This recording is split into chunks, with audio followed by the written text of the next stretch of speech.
CAPSI podcast series, Conversations on African Philanthropy.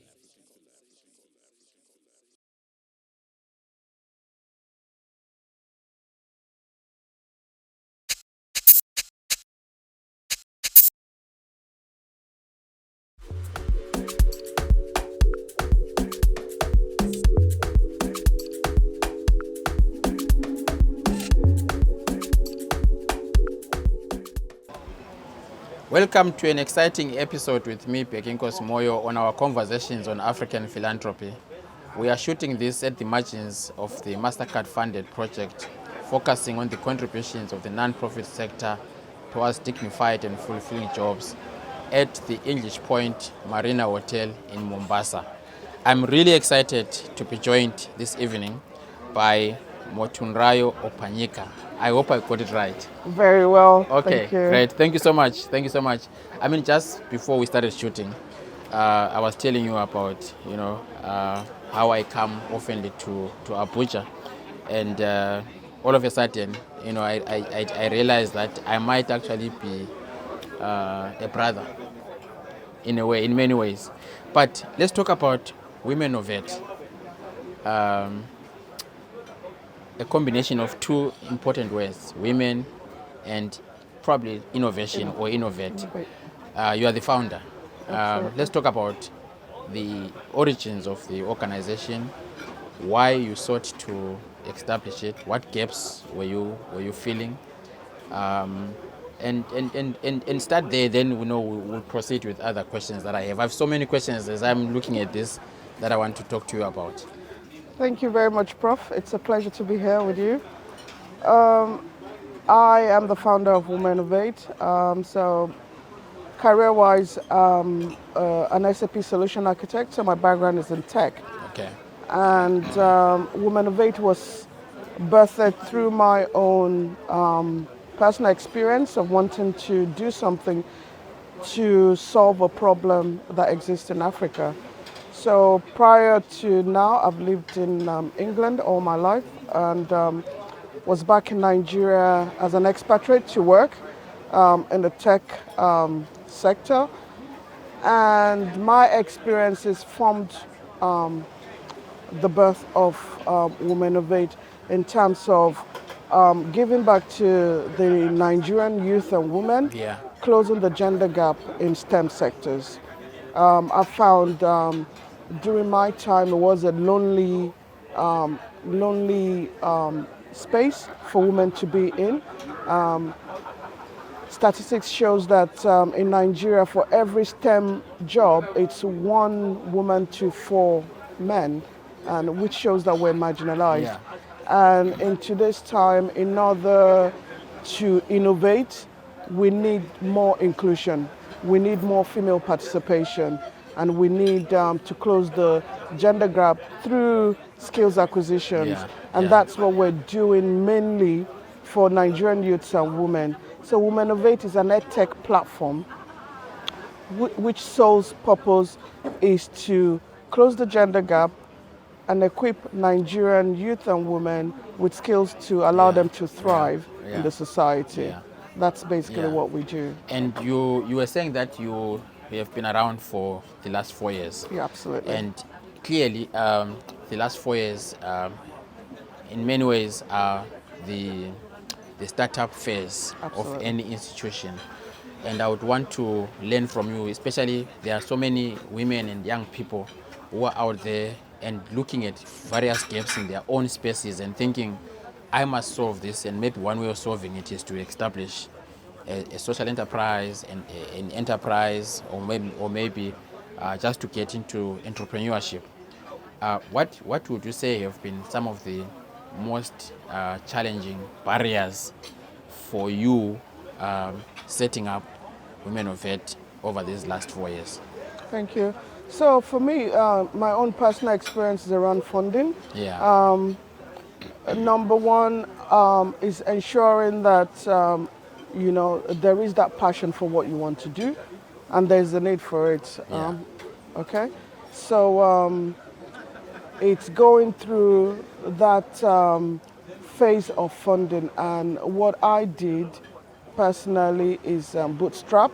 the first, Yeah. I mean, the first 3 years of this was Yeah. bootstrap. Yeah. Because I got to a point where, like I said, we all have a role to play.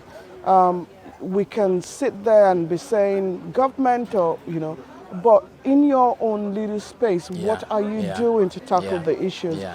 And that for me was my give back. Right. And, I was bootstrapping, and our growth, 80% of our growth has been based on partnerships and collaboration. Yeah. I believe there's only so much I can do by myself, Yeah. but when we come together, we do better. So I'm so open to Yeah. partnerships and Yeah. collaboration, and that is what I Yeah. seek. Yeah. Looking for strategic collaborations, looking for how we can put our strengths together and deliver Yeah. benefits. So Yeah. that is for me. The funding is the most challenge, Yeah. and it can only get better.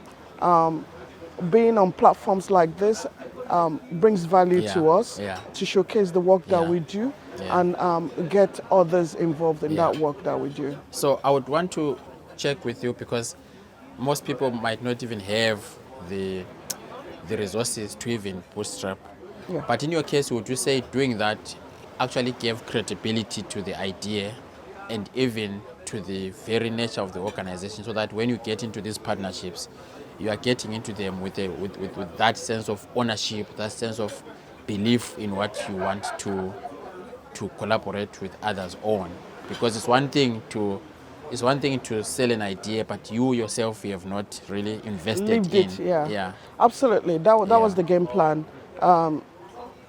to validate the idea Right, first. right. You believe in it first, and that was what we were doing. That Yeah, was what I yeah. was doing on my team, Yeah. and ensuring that we stay true to the vision Yeah, and the mission yeah. of why we started what Yeah, we're doing. yeah. And I think it's beginning to pay off. Yeah. Just like with anything, you Yes, sow a yes. seed, you might not see what's going on Yeah, under the soil, yeah, yeah. but at a point You it start- sprouts yeah, and you start yeah, seeing Yeah. the So fruits. are you saying you are now at that stage where you are now beginning to see Oh, the results absolutely, of yes, your work? yes, Yeah. yes. Yeah. We're now at that stage Right. where we're beginning to see the results of our work. Yeah. And like you rightly said, organizations or partners also want to see that you're in there for the long run. Yeah. Especially, I don't know about anywhere else, but in Nigeria, foundations are just, they're another tool Yeah. for corruption. Yeah. Yeah. They're being funded, but they're not putting the funds to where they Right, should, right. And we wanted to prove otherwise. Yeah, We yeah. wanted to have initiatives reaching the people that they ought to reach, Yeah, and yeah. have a way for monitoring Yeah, and yeah. evaluating the Yeah, impact. Yeah. Fascinating, because most people really don't pay attention to the proof of concept. And that is important, because once you have gone past that, a lot of these things actually begin to fall into place. Absolutely. But I'm fascinated because, most people would be listening to you and listening to the work that you are doing, but also the concept around WomenEvate. And you would think that with that particular concept and what really comes with it, funders and financiers would run into it. But from what you are saying, it didn't happen that way, because you had to actually use your own resources. Yeah. Partly because it's your choice, you wanted to validate this idea. But why do you think investors or funders would actually hesitate in these first 4 years? Is it because they are waiting to see whether you are serious or not?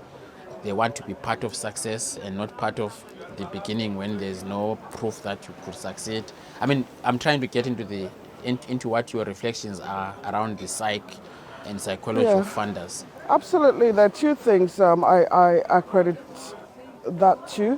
One, funders are looking for traction. Yeah. Okay, so they want to be part of what is existing and has worked and has Yeah. proved to be a success, Yeah. and rightly so.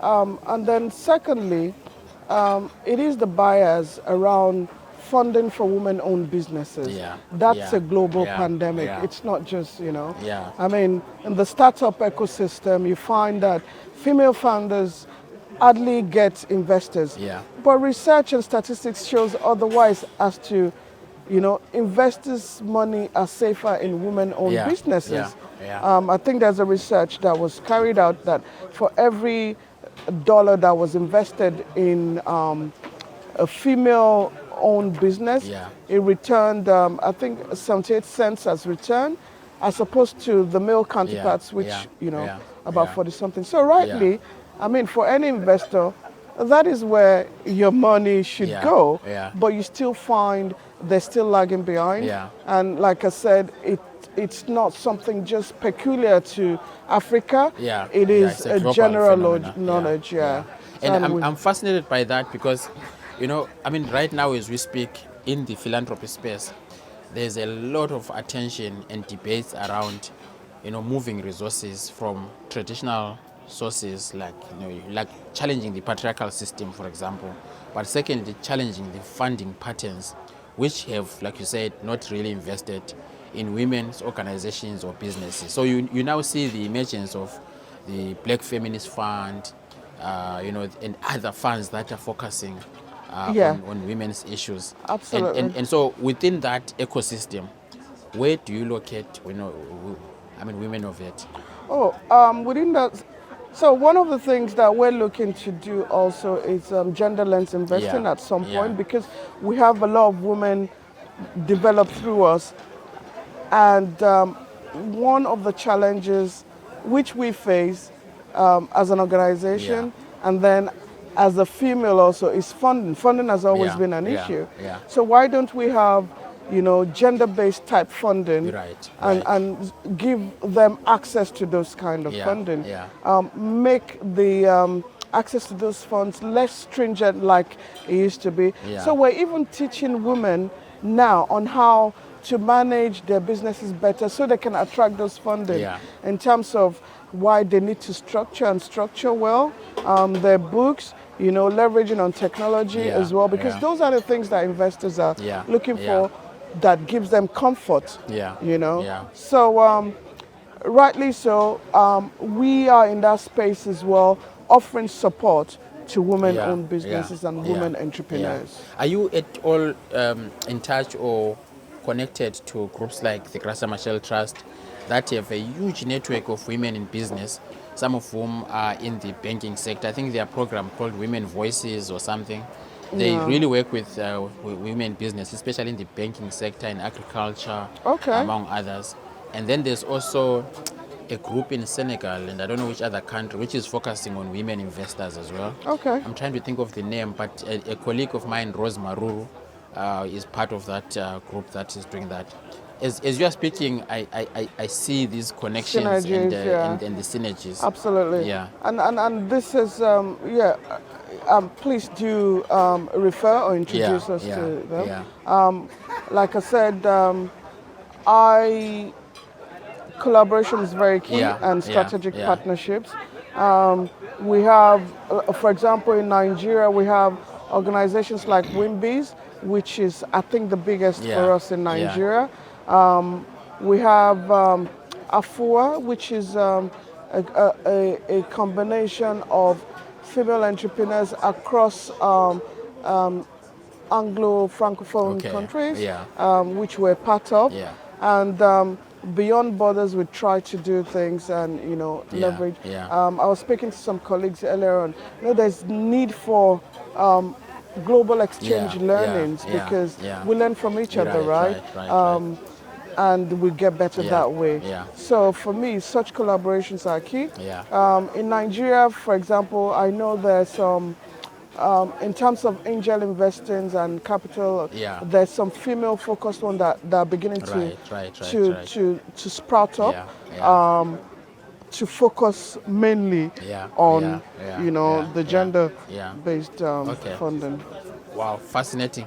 Earlier on, you spoke about the gaps that you saw, especially in the STEM sector, and maybe we can talk about where it is right now in the context of Nigeria.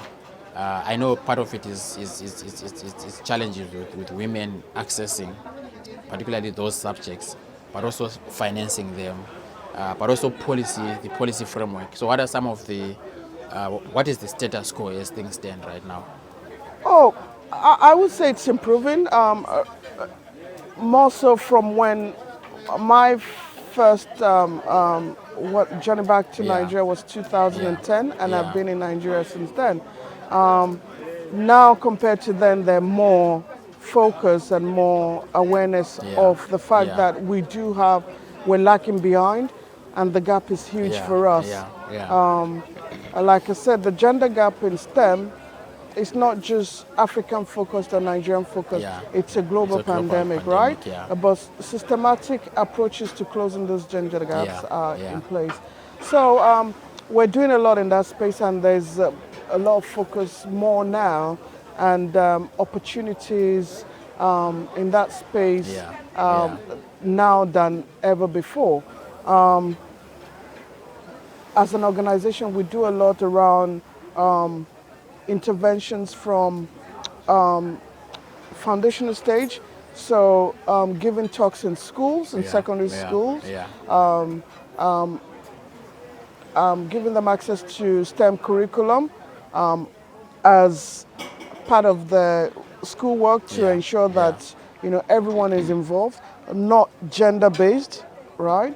And then advocacy and sensitization around the cultural ethos. Yeah, For yeah. example, in a typical African family, it's normal and okay to say the girl child stay at home, manage the house, Yeah. whilst The your boy brothers child go is to going to school. school, yeah, Exactly. yeah. So it's gradually Yeah. changing those Yeah, mindsets yeah. and those social ethos. Yeah. And we do a lot of advocacy around role modeling, because seeing is believing, right? Yeah, What yeah. I see, I can aim to Yeah, be. yeah. And showcasing, women that have actually done well Yeah, in their stead yeah, yeah. for all to see. So we have conferences annually Yeah. where we invite students and from secondary schools all through to tertiary institutions and Yeah, universities, as well as professionals come, and we have robust sessions Yeah, where yeah. they Yeah, they yeah. exchange Yeah, and yeah. be part of a network that offers them mentorship and Yeah, yeah, support. Yeah. We really don't learn a lot. So as you were talking about this cultural thing about a girl child stay at home, the boy goes to school, I immediately my mind raced to a writing a novel actually by Tsitsi Tangarembwa. Okay. The book is called Never's Conditions. It starts by saying, "I was not sorry when my brother died." This was a sister who was saying, "I was not sorry when my brother died," simply because her parents had actually did exactly that. Said she must stay at home, and the brother must go to school.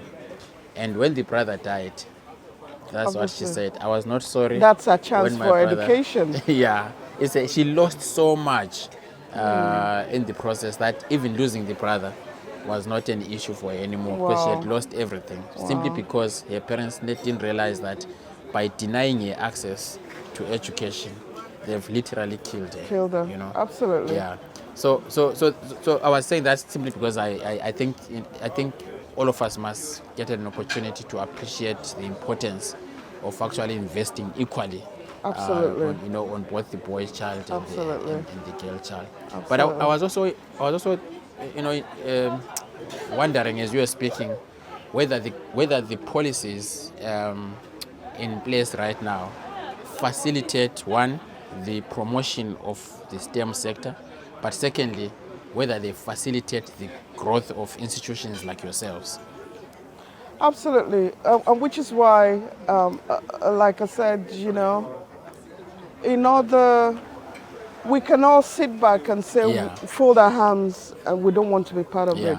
yeah. But we need to be part of the discussions Right, to be right. able to influence Yeah, those yeah, discussions. yeah. Okay? So, me setting out to do this was to be part of that discussion, Yeah. right? So I can input. I'm a mother of two, Yeah. my son and my daughter. And I would hate for my daughter to be deprived, Yeah, in the society Yeah. that she's in just because she's a female. So we all need to be part of that Yeah. decision making. So policies are being made, and like now we have more women involved in government, Yeah. unlike before, Before, yeah. Yeah. which means they can bring that perspective, the female perspective, Yeah, yeah, into yeah. leadership and decision making. Policies are taking, now there's diversity and inclusion laws where it all has Yeah, to be inclusive, yeah, and yeah. rightly so, because that's the only way we can get innovation. Yeah. You yeah. know, better inclusive and diverse team comes up with Yeah, yeah, yeah. And of course, talking about innovation, as I was thinking about the name WomenEvate, obviously the first thing that came to my mind is technology. But Absolutely. actually, from listening to what you are saying, it's not just technology. It's a wide range Wide of issues. And at times we think that innovating means starting something completely new. But actually, you innovate from things that you are already Absolutely. doing. Absolutely. Yeah. Life, our trajectory in life is not set in Yeah. stone. Yeah. It's okay to pivot. It's okay to pick up other interests Yeah, as you go yeah, along. yeah. So there's never a right time or wrong time. Everyone has the potential to be Yeah, or pursue yeah, whatever yeah, they feel. yeah, yeah. So we're saying, even though I might have been a civil servant all through, at a point in my life, I might decide to take on interest in technology and Right, say, this is right. what I want to do. Yeah. So you can always be Yeah, whatever you want yeah, to be. yeah, That's the yeah. whole, no limits. Yeah. Earlier we spoke about challenges of funding. I'm keen to know what is your relationship with philanthropy. So, your typical country like Nigeria will have lots of, philanthropies, starting with local philanthropies, your high net worth individuals. You have Nigeria is the richest people and the richest person in the African continent. They've got their foundation there and many others that are there. You've got international foundations that are also operating in Nigeria. You've got individuals.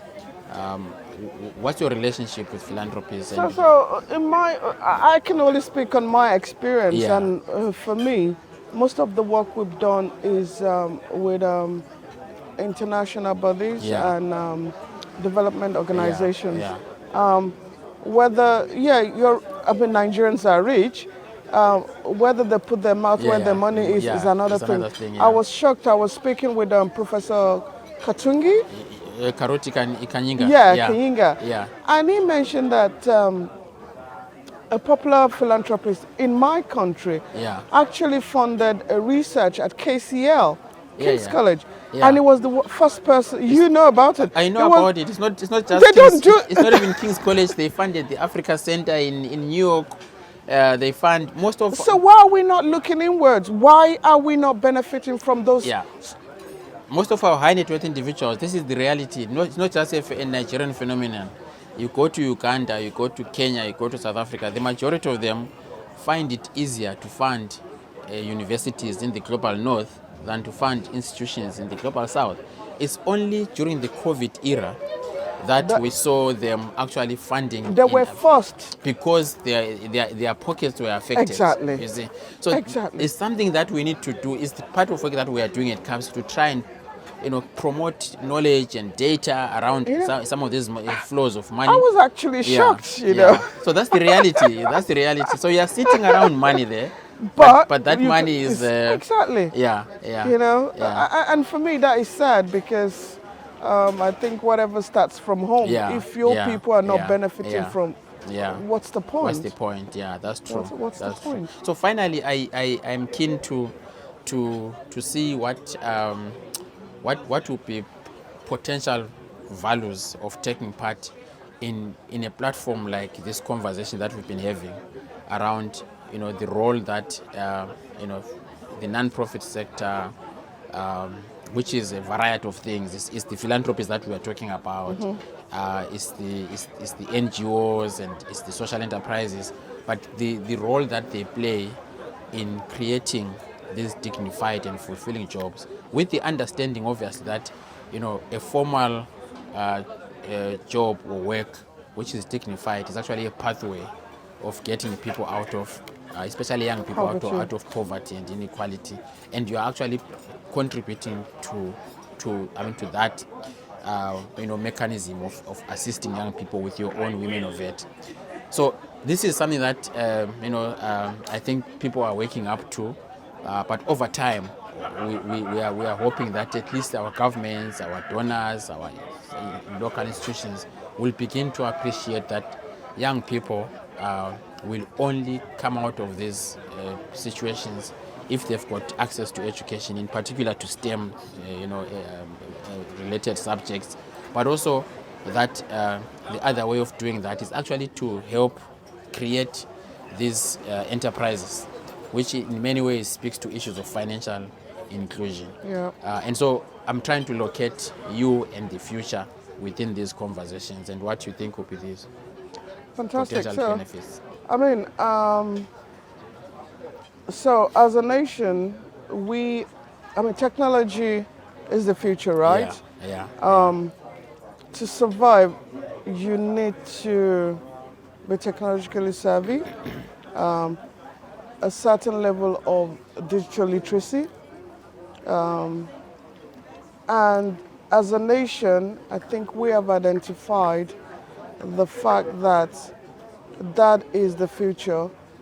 And recently, we actually passed our digital literacy strategy Okay.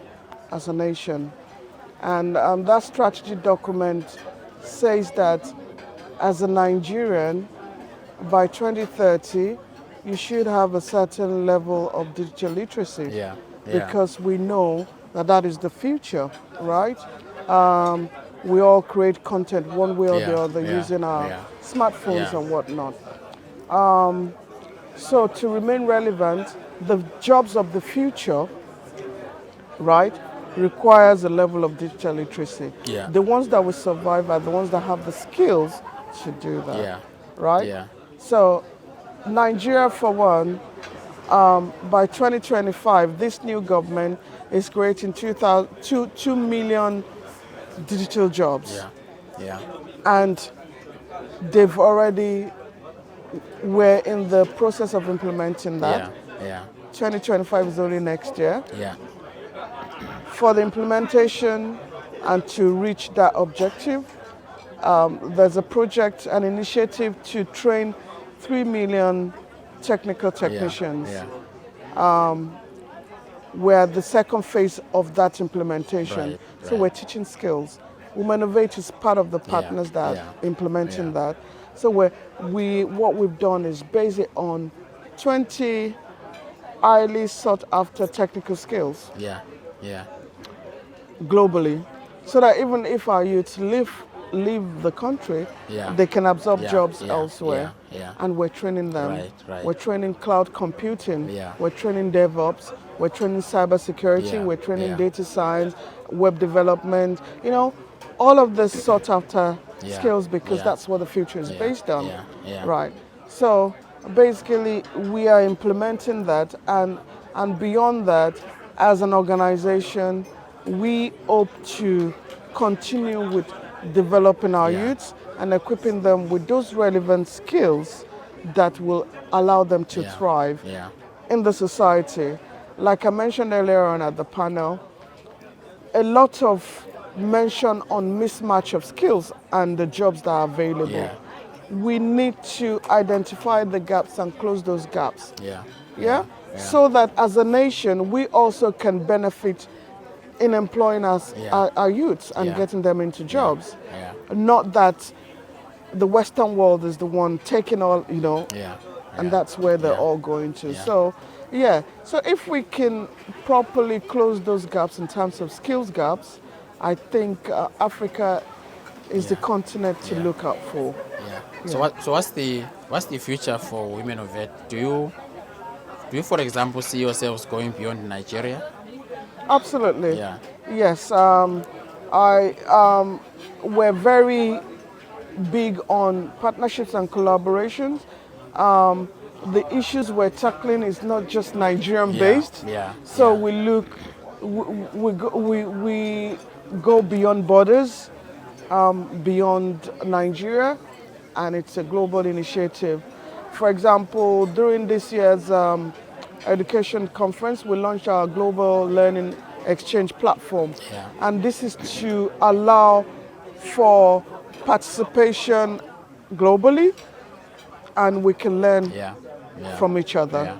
So finally, I always ask this question because, people are hearing what you are saying, they are looking at the good work that you are doing, but they're still asking, but who is Motunrayo? Motunrayo. Yeah, who is she? What's your background? What keeps you driven the way you are? In fact, one of the beauties of this story is that unlike others who want to go overseas, you actually came back. Absolutely. Yeah. So Motunrayo is a mother, she's a sister, and I'm the founder of WomenEvate, an edtech platform for women in STEM, equipping our young girls, our youths, with skills to develop them and help them thrive in the society, bringing to them barrierless opportunities. Opportunity is for all. There should be no limitation, and everyone should be able to pursue their dreams however they seem fit. Yeah. So that is my story. I believe in service, and I believe in paying it up even beyond my generation for the generations to come. We must equip them with the right skills to be able to survive and live a better world than we did. Dear viewer, dear listener, in case you are wondering, where is the philanthropy in all of this? Because the platform is really about conversations on African philanthropy. This is a pure and good story about giving back to society, which is what philanthropy is really about. Thank you so much, Motunrayo, for joining us this evening. Thank you. It's a pleasure to be here. Thank you so much. We'll see you next time. Thank you for watching. You've been listening to the CAPSI podcast series, Conversations on African Philanthropy.